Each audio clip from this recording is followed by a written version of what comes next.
শিবলি নোমানি বলতেছে, আমি এই আশুরার দিন নবীর আওলাদের জন্য এই 4 রাকাত নামাজ পড়েছি। সুবহানাল্লাহ। একবার সূরা ফাতিহা, 11 বার সূরা ইখলাস। যেই সূরা ইখলাস 3 বার পড়লে একটা খতমের সওয়াব আল্লাহ রাব্বুল আলামিন বান্দার আমলনামায় বকশিশ করেন। সেই 3 বার সূরা ইখলাস পড়লে 1 খতমের সওয়াব।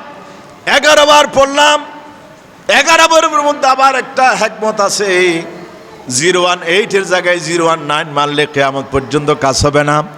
গিয়ারবি শরীফের ফজিলত আছে, বারবি শরীফের ফজিলত আছে। জোরে বলেন সুবহানাল্লাহ। হযরতে শিবলি নোমানি বলেন, আমি একবার সূরা ফাতিহা পড়ে 11 বার সূরা ইখলাস পড়ে 2 রাকাত করে 4 রাকাত নামাজ পড়েছি। আমি রাতে শুয়ে পড়লাম, স্বপ্নের মধ্যে ইমাম হুসাইনকে আমি দিদার নসিব হয়ে গেছে।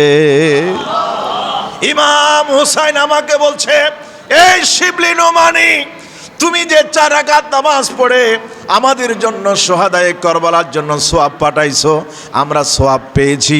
আল্লাহ পাকের দরবারে কিয়ামতের দিন তোমার মর্তবার জন্য, শান শৌকত বৃদ্ধি করার জন্য আমি হুসাইন আল্লাহ পাকের দরবারে সুপারিশ করব। আর জোরে বলেন না সুবহানাল্লাহ।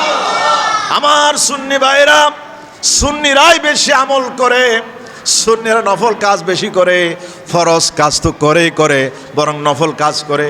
শহাদায়ে কারবালার মাহফিল করে, সবে বরাত মানে, সবে কদর মানে, সবে মেরাজ মানে। আর আমরা যত নফল নামাজ মানি অত নফল নামাজ অন্য ফেরকারা মানে না, ঠিক কিনা?